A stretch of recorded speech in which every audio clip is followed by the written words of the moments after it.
am Sachin Malik again with you. Welcome you once again at my YouTube channel Malik Classes. आज का जो topic होगा बेटा वो होगा क्लास 11th का फिजिक्स का टॉपिक। बड़ा ही इंटरेस्टिंग और शानदार टॉपिक है और टॉपिक होगा angle of contact. Angle of contact हम पढ़ेंगे फिजिकली क्या होता है, कैसे होता है, किस पे डिपेंड करता है, बट उससे पहले हम जान लें कि एक्चुअली इसका इंटरेस्टिंग पॉइंट क्या है। What is interesting in this topic. देखो, आप ग्लास में पानी लेते हो और पानी फिर आप उड़ेल देते हो, लेकिन फिर भी पानी की बूंदें ग्लास में चिपकी रह जाती हैं। क्यों? या आप किसी और बर्तन में पानी लो, हो सकता है उसमें चिपकी ना रहे, या आप मरकरी लो ग्लास में, जो जिसमें पानी पीते हो कांच के ग्लास में मरकरी लो और मरकरी को उड़ेल दो, तो बिल्कुल भी मरकरी कांच के ग्लास पे चिपकी हुई नहीं मिलेगी। क्यों? या कोई और लिक्विड, अगर आप किसी भी ग्लास में किसी भी बर्तन में चाहे वो ग्लास का बर्तन हो, स्टील का बर्तन हो, किसी लिक्विड को लेते हो तो कहीं ना कहीं उस बर्तन को, उस लिक्विड को पूरा निकाल देने के बाद, पूरा उड़ेल देने के बाद भी बर्तन में बूंदें रह जाती हैं। किसी में रहती हैं, किसी में नहीं रहती।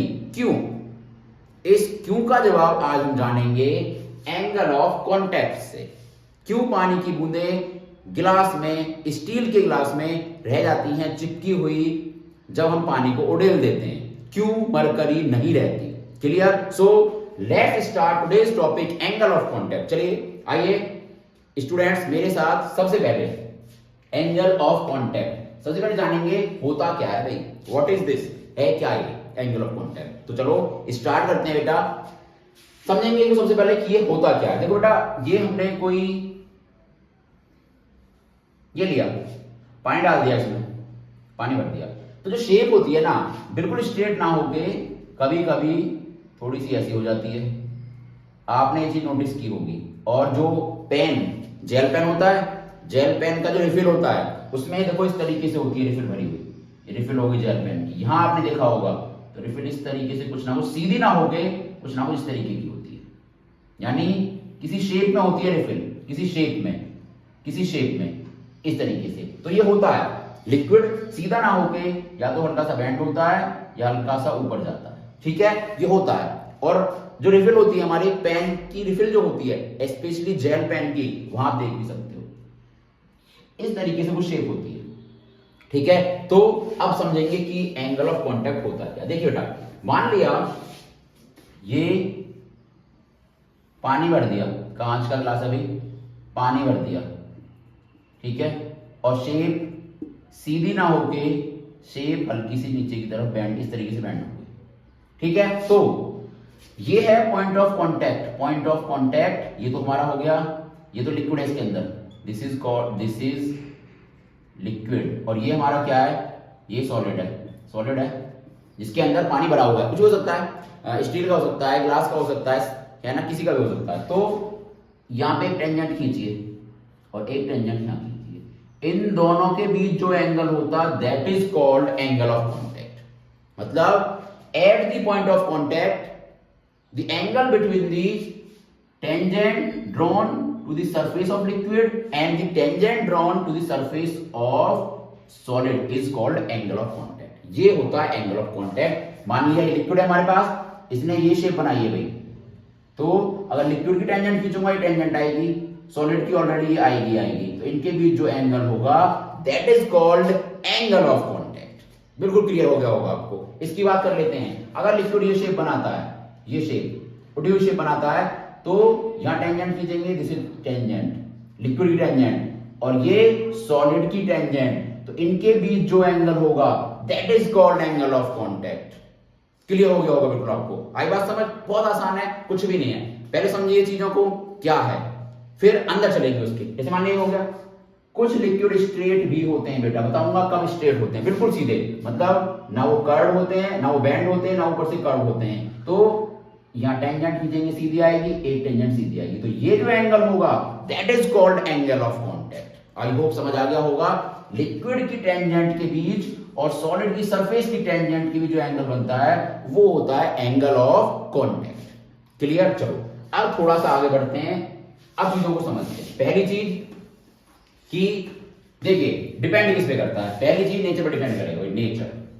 नेचर मतलब लिक्विड का नेचर, और जिसमें आपने पानी या कोई भी लिक्विड भरा हुआ है उस पर डिपेंड करेगा, गिलास का है या स्टील का है, डिपेंड करता है उस चीज पे, ठीक है।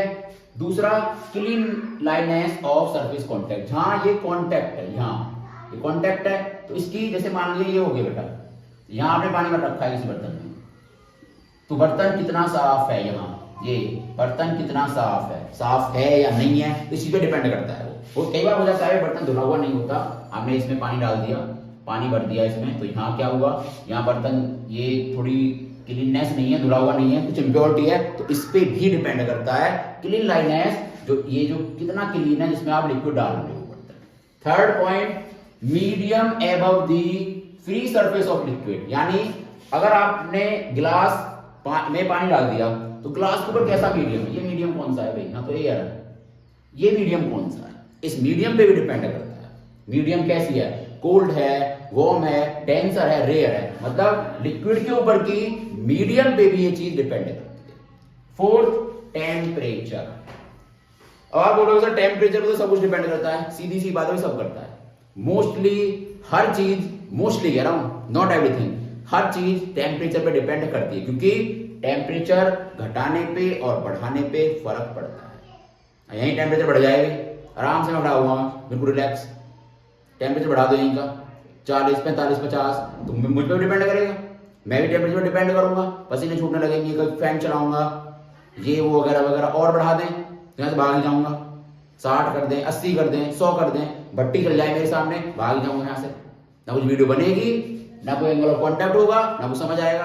तो टेम्परेचर पे मोस्टली चीजें डिपेंड करती हैं, ठीक है। अब थोड़ा और बढ़ते हैं, अब हमने जाना किस पे डिपेंड करता है, नेचर पे, नेचर क्या है, कौन सा लिक्विड है, किस बर्तन में है। दूसरी चीज क्लीन लाइनेस, कितना साफ सुथरा है ये सरफेस, इस पे डिपेंड करता है। तीसरी ऊपर के मीडियम पे, कि लिक्विड के ऊपर मीडियम कैसा है, डेंसर है, रेयर है, या क्या मीडियम है। And fourth, temperature. इन चार चीजों पे एंगल ऑफ कॉन्टैक्ट डिपेंड करता है। अब जानेंगे, देखिए बेटा, अगर ये ऐसे सरफेस आती है किसी की तो इसे बोलते हैं कॉनकेव, ध्यान रखना। अगर अब कुछ पॉइंट पढ़ते हैं इसके, और कब वेट करेगा, कब पानी की बूंदें, लिक्विड की बूंदें बर्तन में चिपकी रह जाएंगी, कब नहीं रहेंगी, यहां से जानेंगे अब। ओके, चलिए बेटा स्टार्ट करते हैं। देखो भाई आसान है, कुछ भी नहीं है, अगर ये सरफेस आता है यानी इस तरीके से, तो इसे बोलते हैं कॉनकेव, कॉनकेव। और अगर इस तरीके से आता है ऊपर को उठा हुआ, इसे बोलेंगे बेटा कॉन्वेक्स। पहले जान लीजिए कॉन्वेक्स और कॉनकेव क्या है, ठीक है। ये कॉन्वेक्स, कॉनकेव और ये कॉन्वेक्स। अब देखो बेटा आपको दिख रहा होगा, अगर सरफेस बनता है कॉनकेव तो जो एंगल है, एंगल 90 से छोटा है, लेस देन 90, देखो 90 से छोटा है, यहां कहीं बना लो थोड़ा और इसे और सीधा करने की कोशिश करो तो भी 90 से छोटा ही रहेगा हमेशा, क्योंकि 90 आएगा बिल्कुल स्ट्रेट, तो ये एंगल सारे 90 छोटे रहेंगे। अब अगर एंगल 90 से छोटा है, और किस केस में होता है, कॉनकेव के केस में, जब हमारा कॉनकेव फिगर बनता है यानी इस तरीके से बनता है, तो वेट होगा, वेट यानी जो मेरा पॉट है, जो बर्तन है, पानी उसमें रहेगा। और ये केस किसका है, ये है वाटर और गिलास का। अगर कांच के गिलास में पानी डाल दिया, ऑर्डिनरी पानी, तो उनके बीच जो एंगल होता है बेटा वो होता है 8 डिग्री, 8 डिग्री का, यानी 90 से छोटा। और 90 से छोटा जब रहेगा तो पानी में अगर उड़ेल दूंगा तो भी पानी की बूंदें चिपकी रहेंगी, यानी बर्तन को वेट करेगा भाई। सीधी सी बात है, कोई भी लिक्विड अगर एंगल ऑफ कॉन्टैक्ट 90 से छोटा है तो बर्तन को वेट करेगा। और एग्जाम्पल क्या है, वाटर और ग्लास का एग्जाम्पल है। 8 डिग्री का एंगल ऑफ कॉन्टैक्ट होता है, 8 डिग्री, ठीक है, बहुत कम है, 90 से बहुत कम है, तो बर्तन को भिगोएगा। सेकंड, अगर इस तरीके से कोई लिक्विड शेप करता है अपना, उसे बोलते हैं कॉन्वेक्स। और आप देखिए ये यहां 90 होगा, और ये एंगल हमेशा 90 से बड़ा रहेगा भाई, ये थीटा इसका मोर देन 90 आएगा। और जब भी थीटा मोर देन 90 आएगा, डू नॉट वेट, ये डू नॉट वेट, ये बर्तन को नहीं भिगोएगा। अगर ये कंडीशन बन रही है तो किसी भी बर्तन में कोई भी लिक्विड होगा, अगर आप उसे उड़ेल दोगे तो बिल्कुल भी बर्तन पे वो चिपका नहीं मिलेगा, बिल्कुल नहीं मिलेगा। गया, उड़ेल दिया, खत्म, किसी पता भी नहीं चलेगा क्या पिया आपने। लेकिन यहाँ यहाँ यहाँ अगर कांटेक्ट एंगल 90 से छोटा है और आपने बर्तन में लेके कुछ पिया और बर्तन को रख दिया, दूसरा वाला बिल्कुल पहचान जाएगा भाई क्या पी गया है। चोरी नहीं हो सकती यहाँ पे, सीधी बात है, यहाँ चोरी नहीं हो सकती भाई, यहाँ चोरी हो जाएगी। कुछ भी हो, उड़ेल दिया, पता ही नहीं चला क्या है, क्योंकि एंगल ऑफ कांटेक्ट 90 से बड़ा है और बर्तन को बिल्कुल वेट नहीं करेगा। तो यहां चोरी नहीं कर सकते, यहां चोरी कर सकते हो। क्लियर? इसका एग्जांपल क्या है बेटा? मरकरी और ग्लास। अगर गिलास के बर्तन में मरकरी डालते हो और उड़ेल देते हो उसको, तो बिल्कुल भी मरकरी ग्लास पे चिपकी हुई नहीं मिलेगी, क्योंकि उनके बीच एंगल होता है 135 डिग्री। 135 डिग्री। Third condition. आप बोलोगे सर क्या सीधा नहीं हो सकता? बिल्कुल हो सकता है। आप बोलोगे सर हो सकता है, तो बताइए कब हो सकता है। अब एक कंडीशन होती है वाटर और सिल्वर, यानी सिल्वर के बर्तन में, चांदी के बर्तन में अगर पानी डाल दोगे तो वहां एंगल ऑफ कांटेक्ट 90 डिग्री होता है, बिल्कुल स्ट्रेट लाइन आती है, बिल्कुल सीधा। उस कंडीशन में एंगल ऑफ कांटेक्ट 90 डिग्री होता है। तो ये कंडीशन है हमारी, कब भिगोएगा कब नहीं भिगोएगा, क्या होता है एंगल ऑफ कांटेक्ट, मैंने सारा एक्सप्लेन कर दिया। क्लियर? आई होप आपको समझ आ गया होगा। नेक्स्ट वीडियो में मिलेंगे एक बड़ी इंटरेस्टिंग टॉपिक के साथ। चैप्टर हमारा यही होगा। And thank you very much for watching me. Share the video, like the video. If not subscribe, please subscribe first and keep watching. Thank you.